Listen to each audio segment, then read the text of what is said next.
Okay, so the recording has started, and we'll begin with 3 bows to the Buddha.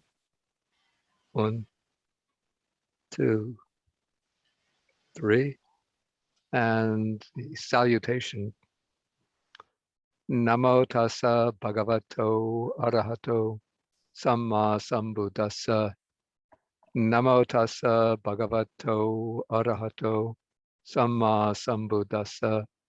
Namo tassa bhagavato arahato samma sambuddhassa. And maybe Vaishali, will you be the responder today? Yes, Bhante. Okay. Thank you, Bhante.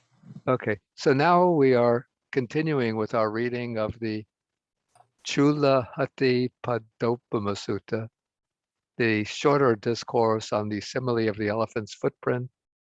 And now at this point, the Buddha is starting to describe we call this the gradual or successive training of the renunciant, of the monk.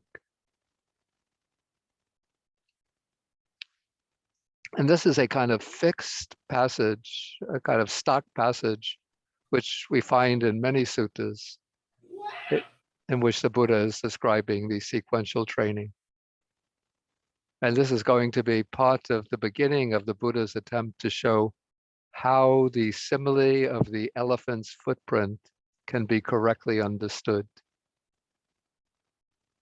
Okay, so now we're at paragraph or section 292.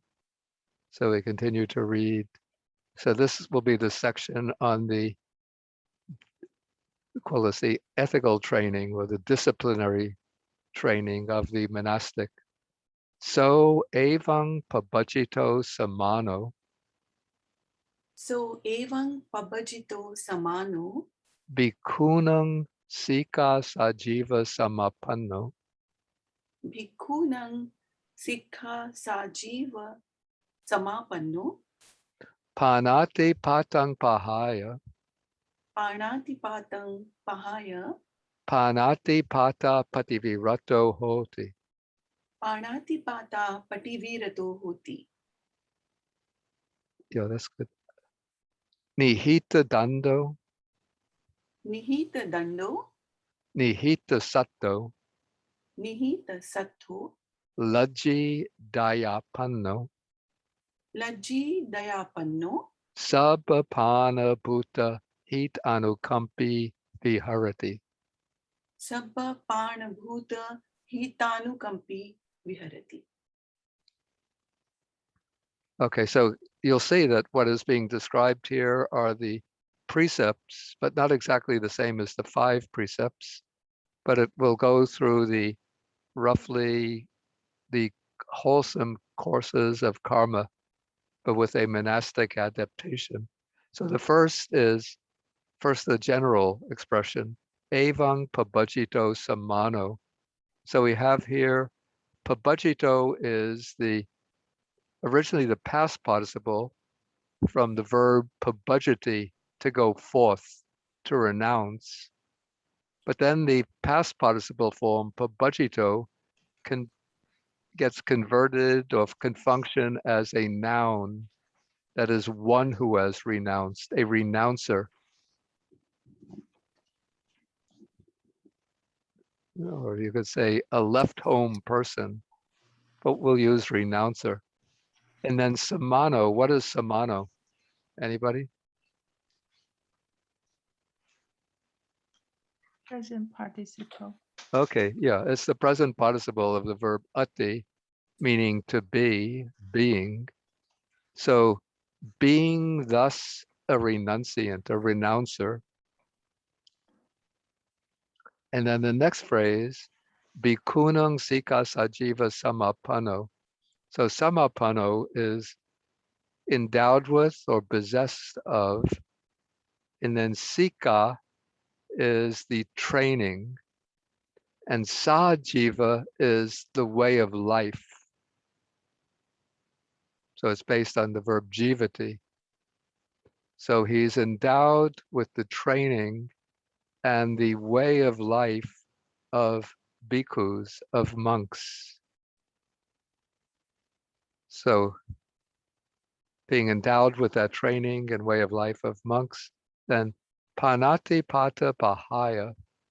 So panati pata is from pana, which means the living being, and ati pata, it's literally, it would be like striking a blow to, or transgressing against, or attacking, or destroying.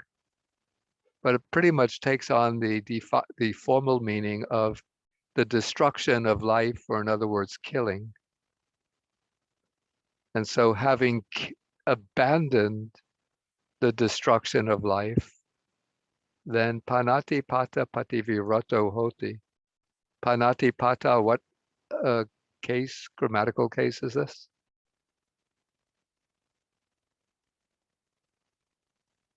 Anybody? Ablative. Right, it's the ablative case. And pativiroto is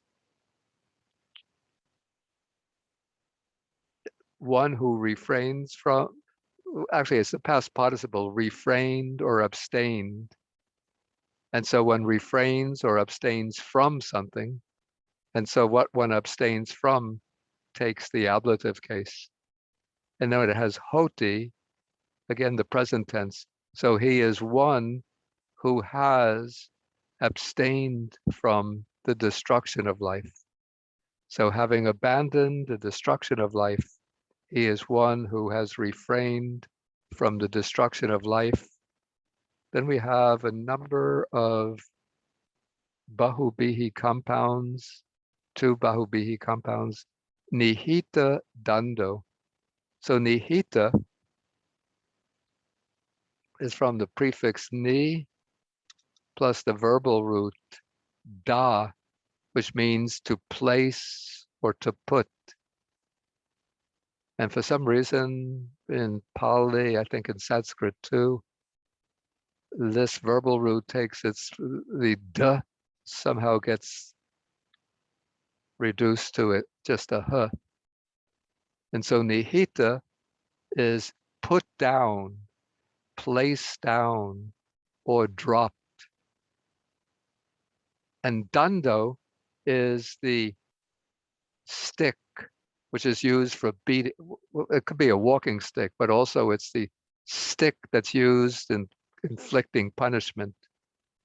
The rod, you know, the expression spare the rod and spoil the child. So that's the rod used for punishment. So he's one who is put down the rod. In other words, and then dando comes to take on an extended meaning of violence.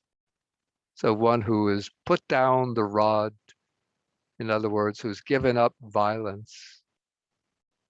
And then nihita sato, sata is a weapon. So he's one who is put down the weapon. Again, the idea of abstaining from harming or injuring others, who's put down the sword, put down the weapon.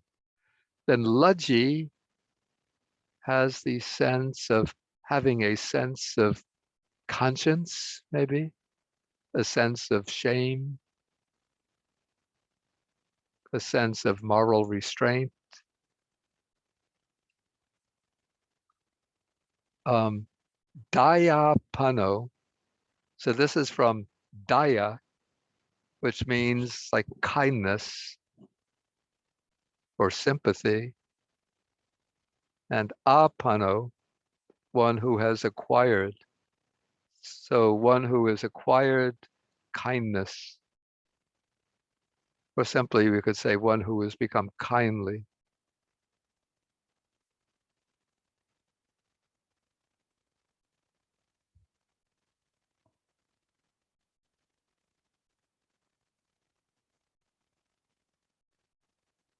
Um,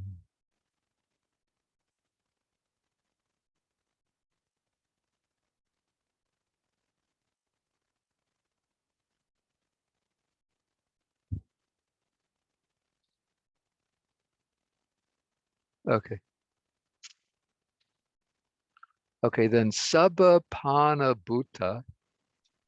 So Sabba is all, and then Pana is living beings, and Pana Bhuta together also has the same meaning.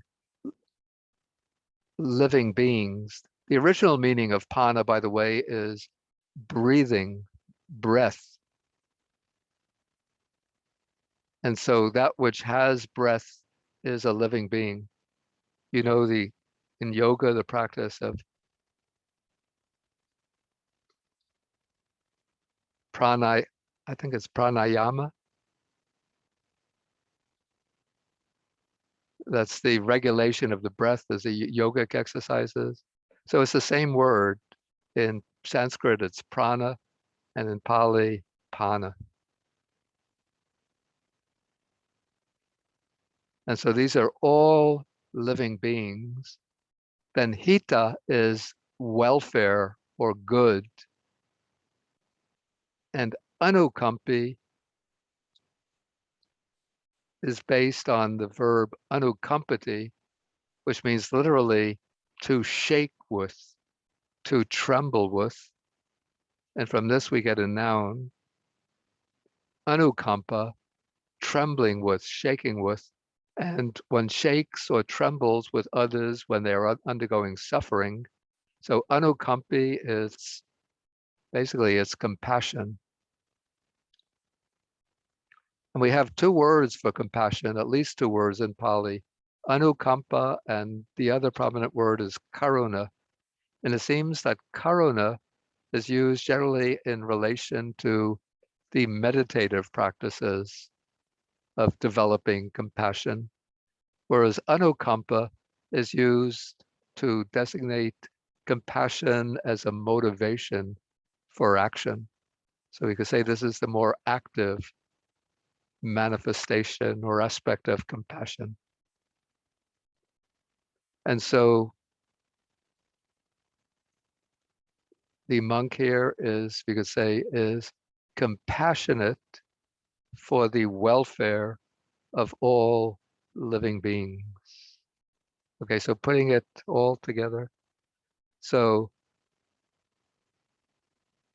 thus being a renouncer, endowed, possessed of the training and lifestyle of monks, having abandoned the destruction of life, he is one who refrains from the destruction of life.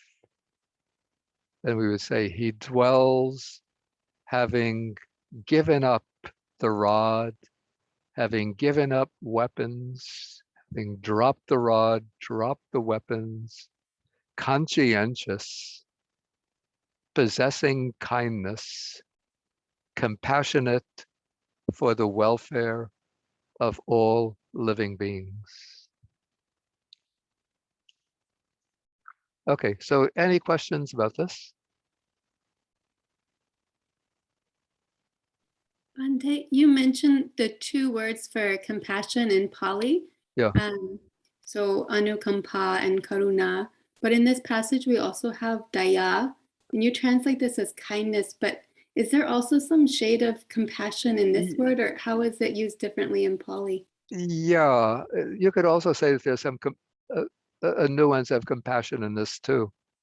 I mean, it's a bit hard to separate kindness and compassion.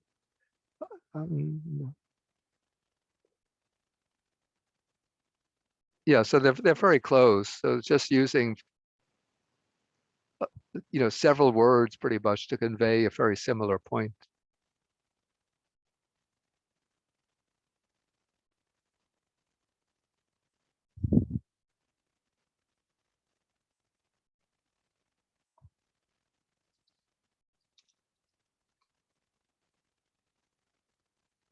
Yeah, I just wanted to see.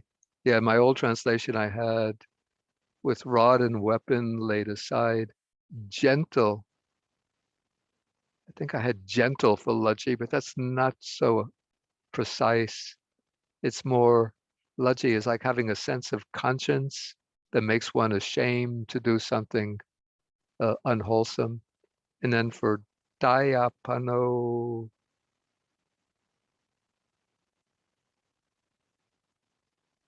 yeah, I had kindly. Yeah, I wouldn't make too much of it trying to drive too big a wedge between the two words. Okay, any other question?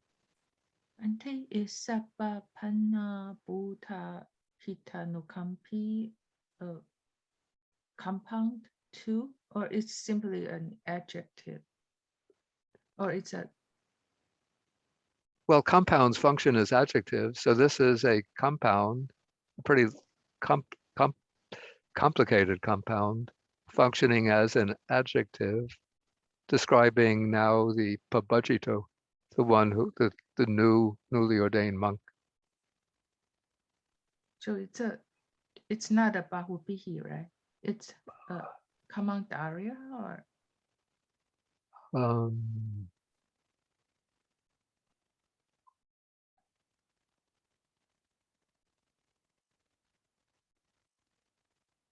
I think it might be considered a bahubihi because anukampi can be considered a noun, one who is compassionate. Yeah, I'm not quite sure of the classification as a compound, but I wouldn't worry about that, about the classification too much, because we know what it's referring to. It's describing the pabajito, the renouncer.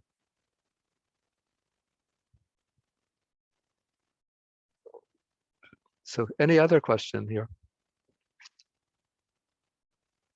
Okay, then we'll go on to the next principle of good conduct. Adina danang pahaya. Adinna danang pahaya. Adina dana pativirato hoti. Adinna dana pativirato hoti. Dina dai, dina pati kanki. Dinna dai. Dinna pati kanki. Atenena suchi bhutena atana viharati. Athenena suchi bhutena attana viharati. Okay, so this is just an elaboration of the second precept. So you would all know, who, if you've all taken the 5 precepts, and you know adina dana means the taking of what is not given. So adina is what is given.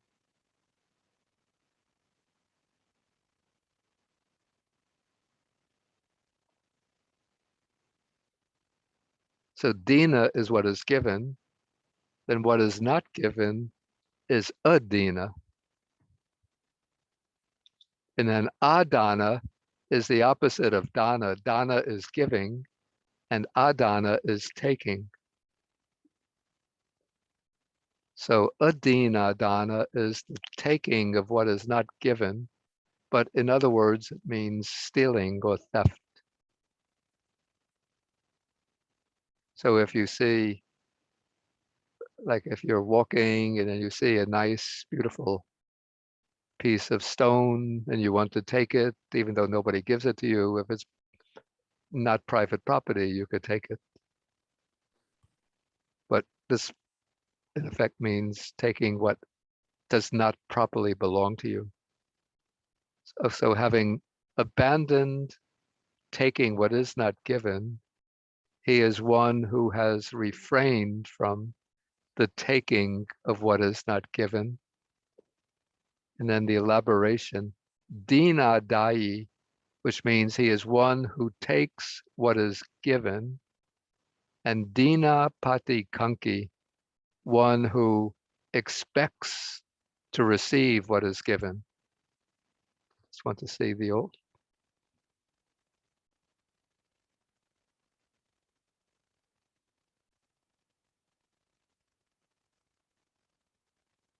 Yeah, just in the old translation I had taking only what is given, expecting only what is given.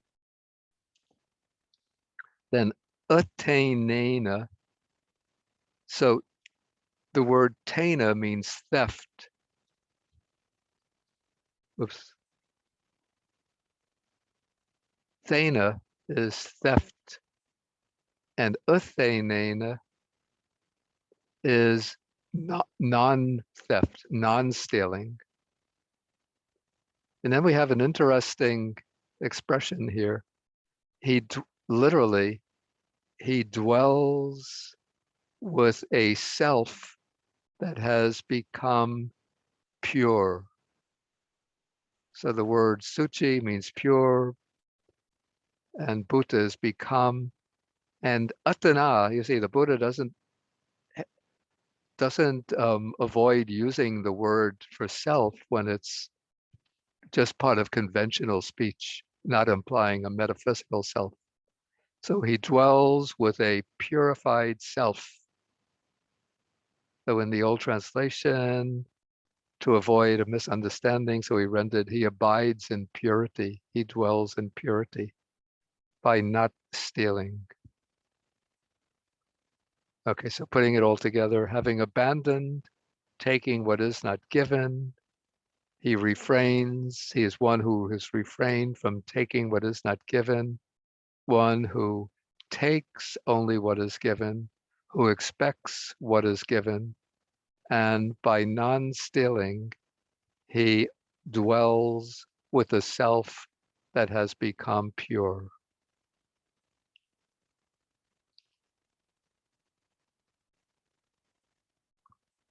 Okay, so any questions here?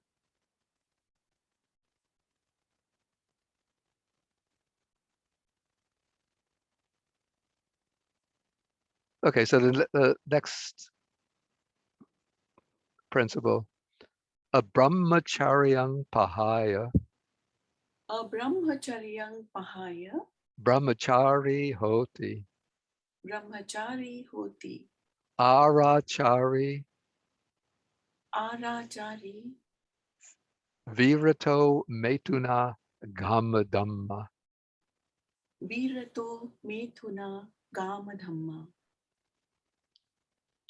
Okay, so this is the way the third precept is formulated for the monastic person. So brahmacharya is literally, it's the conduct of Brahma, but it takes on the extended meaning of pure conduct. And it refers to abstinence, at least one of the meanings is the abstinence from sexual activity. And so a brahmacharya is not avoiding sexual activity. In other words, a brahmacharya is sexual activity. And then pahaya is abandoning.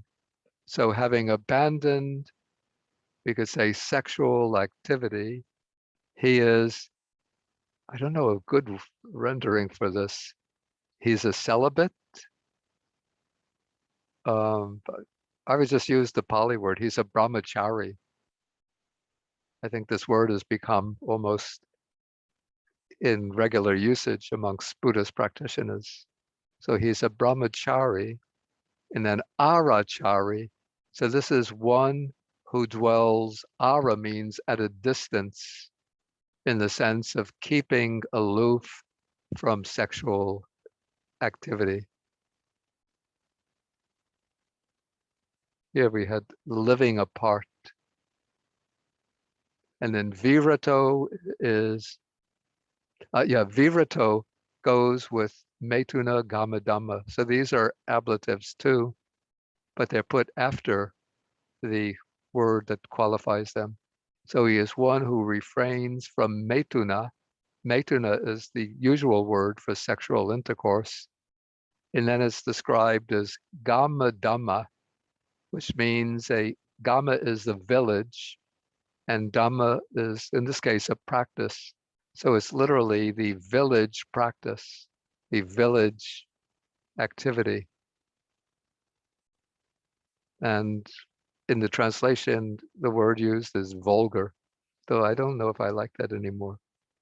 Rude, the thesaurus gives rude, tasteless, ostentatious, discourteous, boorish. Yeah, those don't.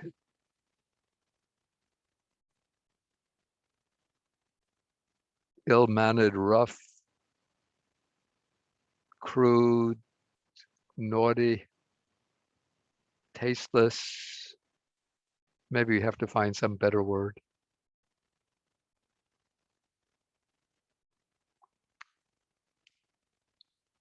Okay, so having abstained from from non-celibate activity, he is a brahmachari, one who dwells aloof, refraining from sexual intercourse, the village practice. Okay, so any questions here?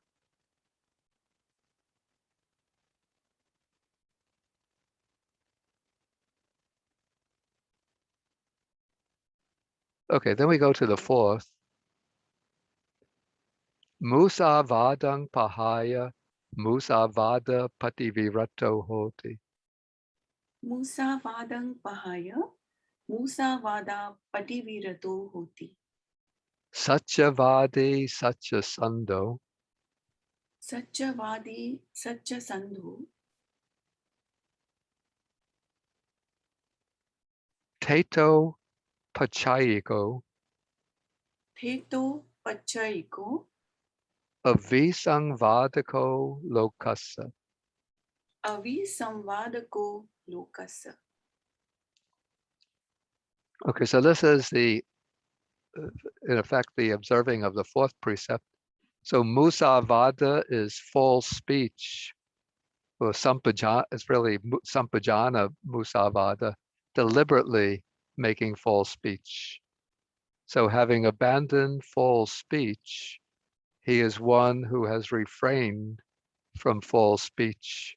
Then he's such a vadi, that is a speaker of truth. Such a sando.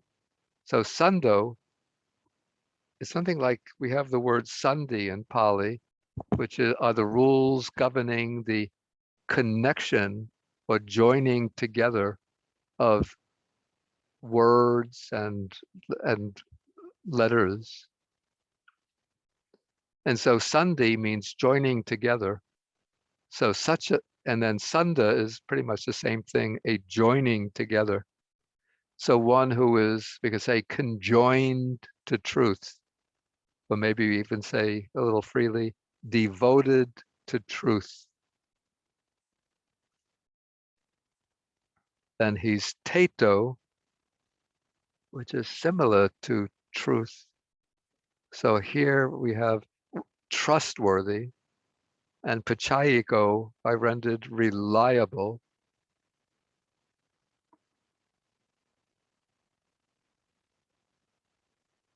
Obviously, it's based on the word pachaya, which also means condition. I want to see if there is a commentarial explanation of the word.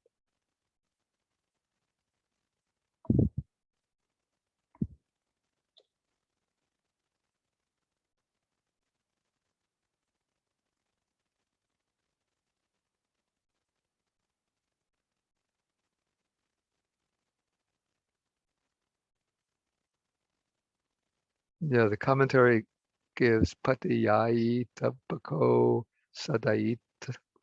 It just gives a couple of words which mean reliable, trustworthy, and so on.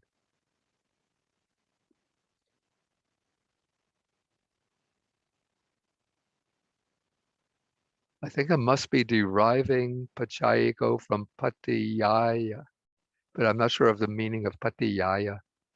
If somebody has a dictionary and wants to look it up, then we can come back to this. Anyway, so we could say trust for tato, trustworthy, pachayiko, reliable, and then avisangvadako. So visangvada is deception. It's speech that leads astray. And avisangvada is non-deception, not leading astray. and one whose speech doesn't lead astray is avi sangvadako.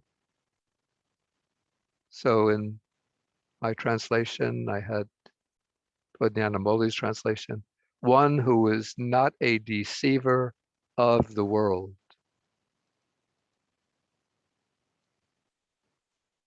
Okay, so having abandoned false speech, he is one who refrains from false speech, who is a speaker of truth, who is bound up with truth, trustworthy, reliable, not a deceiver of the world. So any questions here? Bhante, maybe stick to the truth for Yeah, such a yeah, you could do it that way, yeah. One who sticks to the truth. In fact, this one has an adherent to the truth. You have one who adheres to the truth. Just you get the idea, but whatever word you choose is up to you. Okay, any other questions or comments? Okay, now we're into beyond the 5 precepts. Now we're into the courses of wholesome action. So this will be giving up the, maybe call this slander or malicious speech, or divisive speech, I think is good rendering. Okay, so pisunang vachang pahaya, Pisunang vachang pahaya, pisunaya vachaya pativirato hoti. pisunaya vachaya pativirato huti. Okay, then comes the elaboration. Ito sutva na amutra akata imesang bedaya. Ito sutva na amutra akhata imesang bhedaya. Yeah, let me translate in pieces rather than all together. Okay, so here, having given up, we'll call this divisive speech. He is one who refrains from divisive speech. Okay, actually, we could take these two together. So we did the first part, then amutra va sutva Amutra va sutva na amesang akata amusang bedaya. na imesang akhata amusang bhedaya. So ito means from here, and then it goes with sutva. So having heard something here, and then akata, this is the action noun, or I'm sorry, agent noun. Akater, one who proclaims. So this is the stem form, akater. And in the nominative singular, it becomes akata.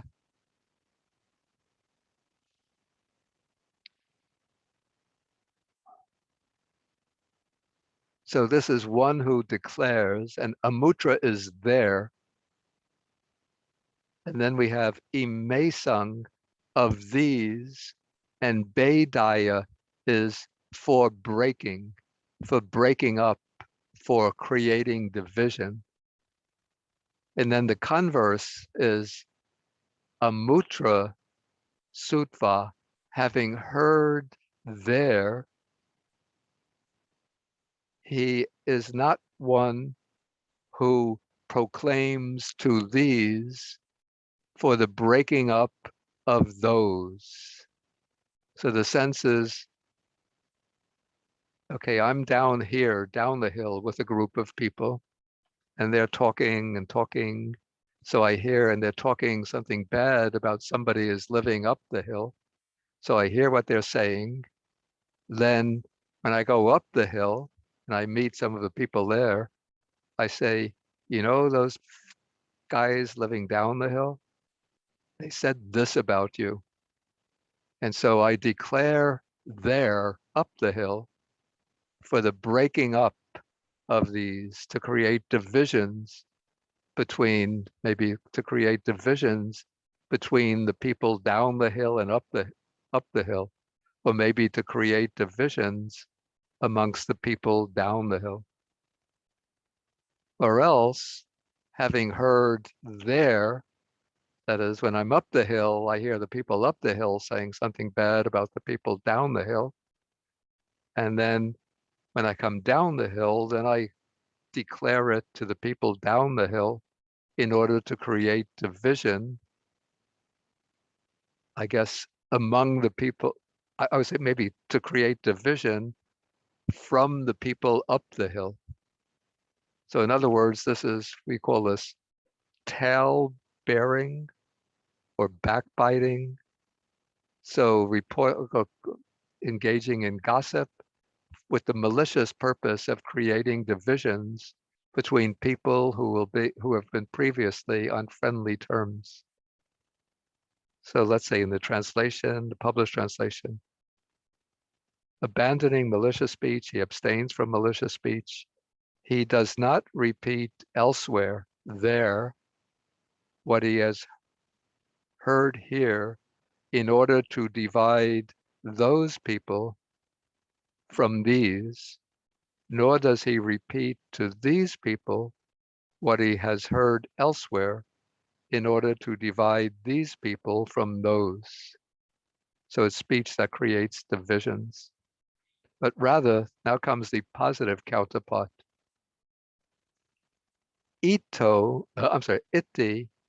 binanang va sandata Iti bhinnanang va sandhata sahitanang va anupadata sahitanang va anupadata samagaramo samagaramo samagarato samagarato samaganandi samaganandi samaga karaning vachang basita hoti. samaga karani vachang bhasita hoti. Okay, so iti is thus, then binanang. So this is a genitive plural it's related to the noun beda, division, from the verb bindati, to break. So those who are divided, those who have been separated, who have been in a conflict. So sandata is one who, this is also related to the word sando. So he's one who brings together.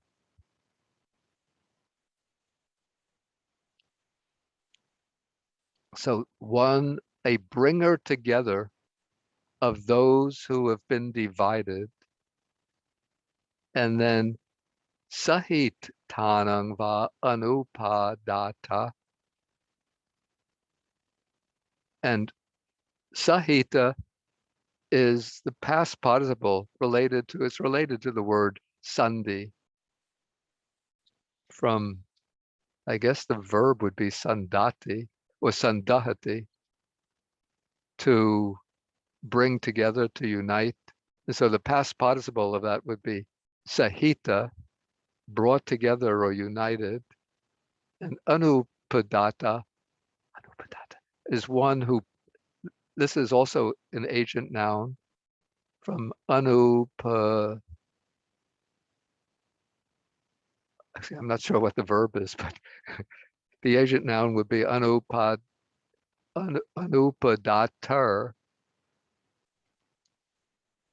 one who promotes, who sort of strengthens. And anupadata would be a promoter of, you could say, of unity amongst those who have been united.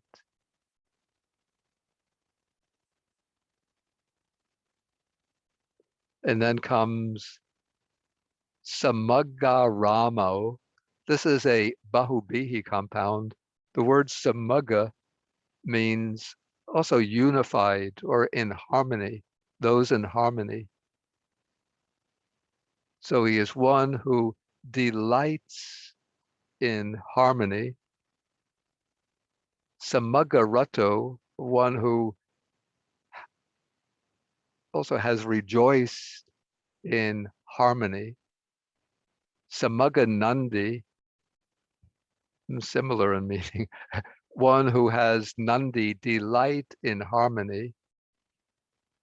And he is Basitar. Again, this is a agent noun from Basitar, one who speaks. And then that's the nominative form, Basita. He is a speaker of words, vachang, that are samaga karinang, words that make for, that create harmony.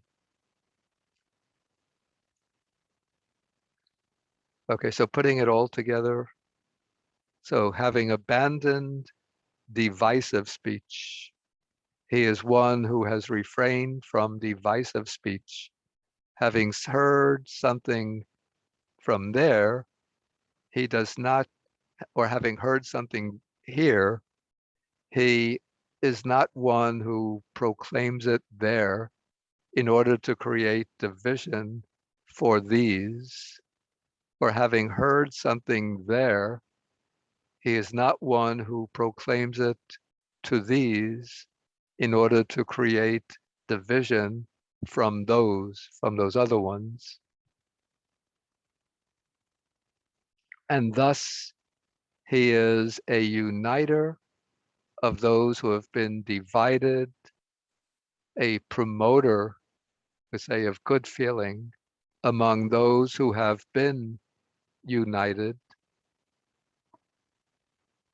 one who rejoices in harmony, who finds joy in harmony, who takes delight in harmony, a speaker of speech leading to harmony.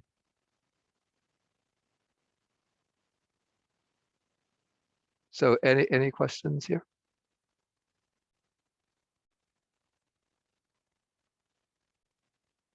Yeah, this word amusang, maybe it's not so familiar, and amutra, but if you look in the pronouns in Duracell's polygrammar, it's a not so common group of pronouns based on, I think the stem form is amu. Let's see if we could find it.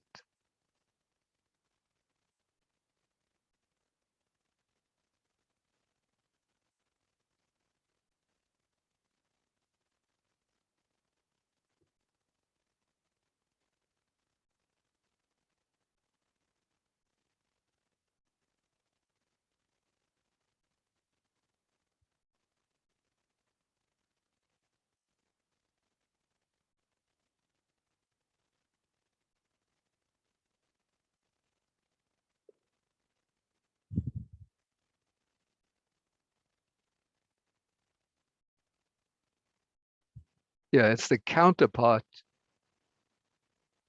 to the group of ayang. Ayang is this.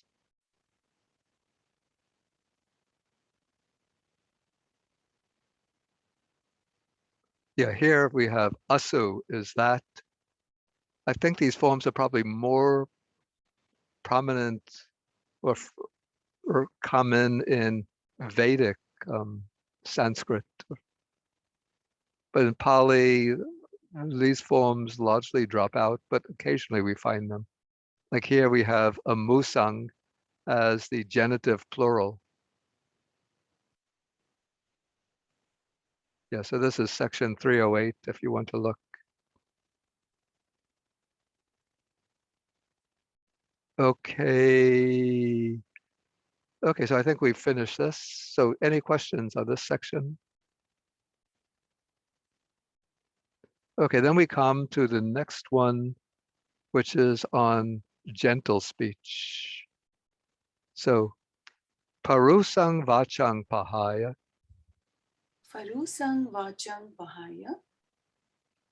Parusaya vachaya pativirato hoti.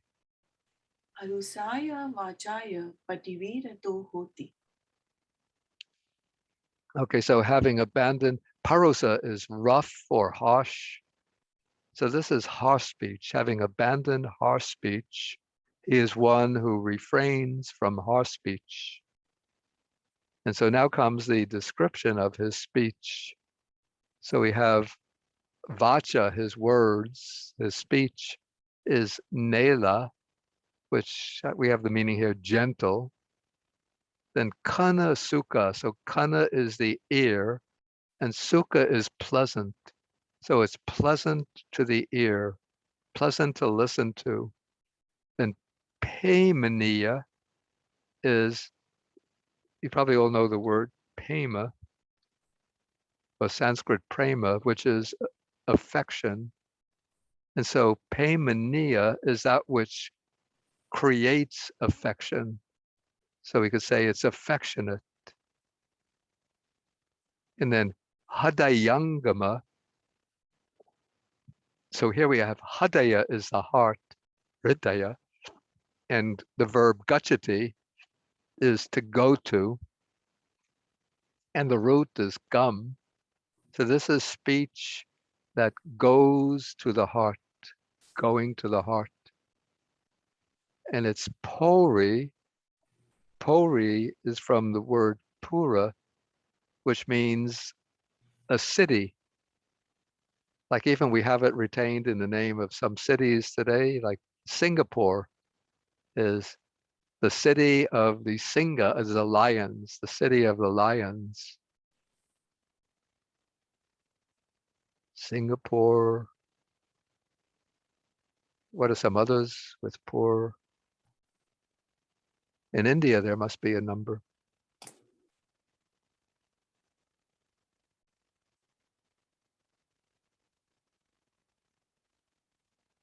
Malay, yeah. Yeah, the city Kolhapur. Kolhapur. I think it's Kolhapur. Yeah. Yeah, I don't know that one. I think there's one in Indonesia, Jayapura. Jayapura. Okay, yeah.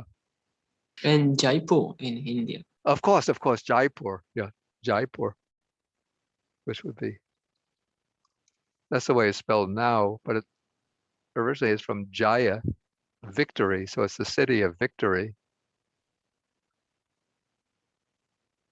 And in fact, what's interesting is that the same word has come through the chain of Indo-Aryan languages into English. So we find many cities and towns ending in Bury. So in Long Island, I know there's Westbury, Connecticut.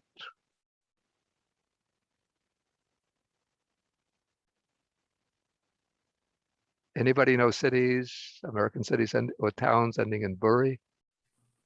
Oh, there must be millions, at least There's thousands. Canterbury. Canterbury, yeah, good.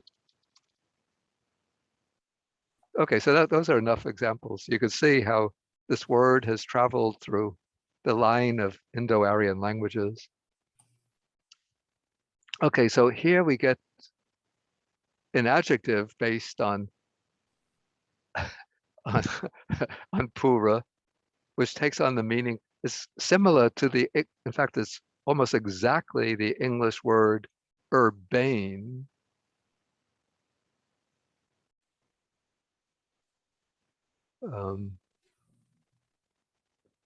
Yeah, the translation here is courteous, but you see the word urbane, the English word urbane, it's obviously it's related to urban, which refers to the city, but urbane takes on the meaning of, well, genteel, stylish, elegant, refined, smooth, cultured. Yeah, but in Pali, it's the pora is not so much this course, somebody could be a trickster, a swindler, and have this urbane speech. But Pori would be sort of maybe a gentle speech, or courteous, perhaps. Okay, then Bahujana Kanta. So this is,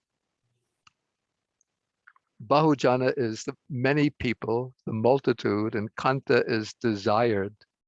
So desired by the multitude, and Bahujana Manapa is agreeable to the multitude.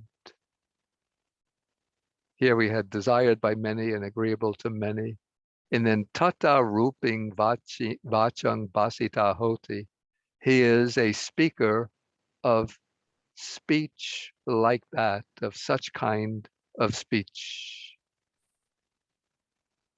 Okay, so putting it together, we would say, he is one who utters such speech as is gentle, pleasing to the ear, that arouses affection, that wins affection, that goes to the heart, that is polished, desired by many people, and agreeable to many people.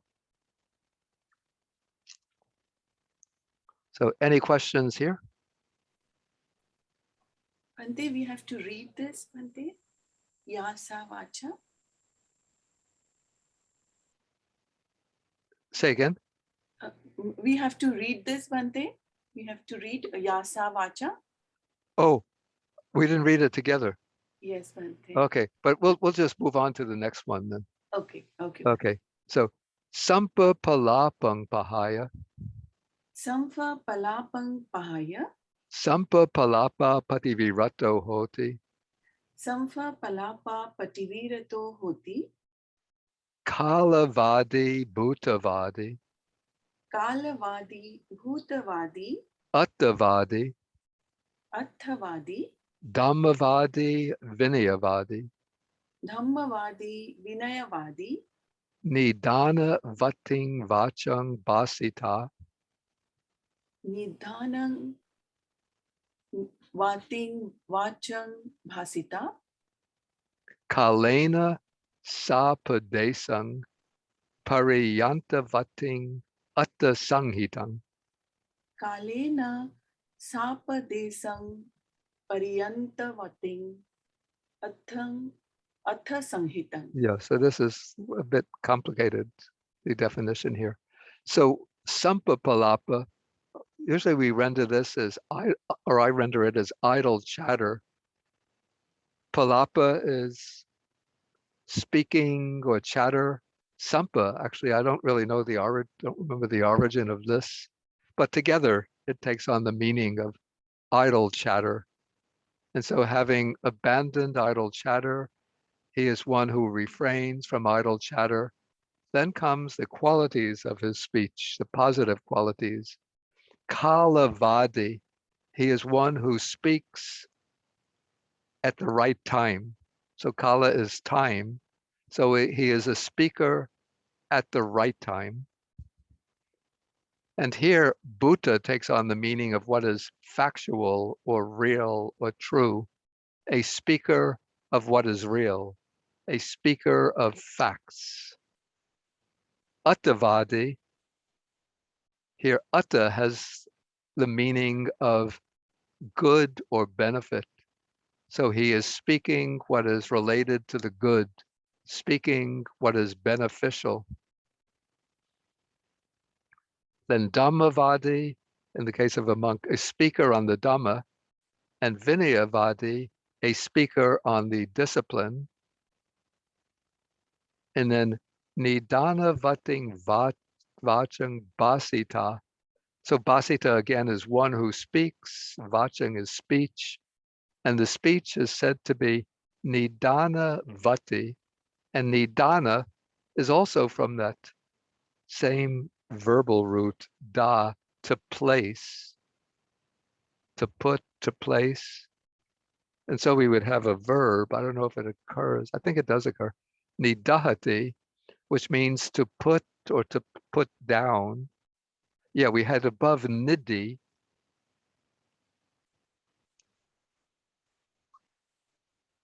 Or we had nihita, nihita dando, put down the stick, put down the weapon. But here, to put down has a different nuance. It means to place in,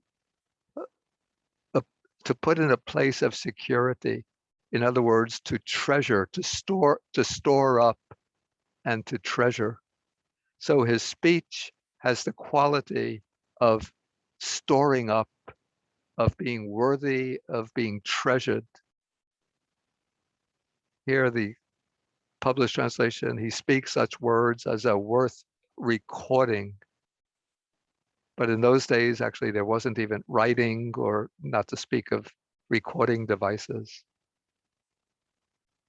So I would render now, he utters speech that is worth treasuring, that is worth storing up and recording, storing up.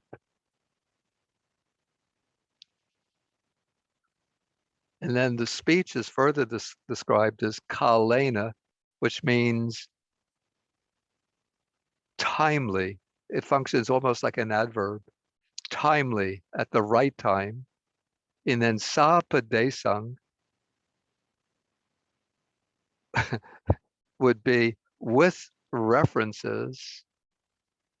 And the sense seems to be that providing reasons for one's statements, providing support for one's statements. And pariyantavating is that which possesses, pariyanta is a limit. So speech which possesses limits in the sense that he is restrained or moderate in speaking. He doesn't go on rambling and proliferating, but he keeps the speech within limits. And the speech is atta sanghitang. So sanghitang means connected with, and atta is benefit. So it's connected with benefit or beneficial. Okay, so just let me read this all through. So having abandoned idle chatter, he is one who has refrained from idle chatter. He is a speaker. He is one who speaks at the right time, one who speaks what is real or what is factual, one who speaks what is beneficial, what is good, a speaker on the Dhamma, a speaker on the discipline, one who utters speech that has the quality of being worth preserving or recording or storing up, which is timely speech that has references or reasons behind it, speech that has boundaries or limits, and that is connected with the good or which is beneficial. Okay, do we have any questions here? Yeah, Bhante, what is vati? Yeah, Doing. vati, yeah, it's the feminine form of the suffix vant. Oh, okay, So thank vant, you. we get the masculine form nominative va, the masculine accusative vantang, and then the feminine, at least one of the feminine accusatives is vatting, which possesses. So I guess this would be which possesses that quality of being worth preserving and which possesses limits or boundaries. Thank you, Bhante. And can we Okay. take pariyanta vating as like talk which is to the point, like to the end point? Yeah, I think all of this is indicating that. Yeah. Okay, any other questions? Okay, what I'm going to do now, I'm going to stop the share and then end the recording, end the session so that it will convert the recording. and then we'll come back. So don't go away. Don't think that I've ended the class early, but there'll be like a break maybe it takes about 5 to 7 minutes. So 2:05, 2:12, come back.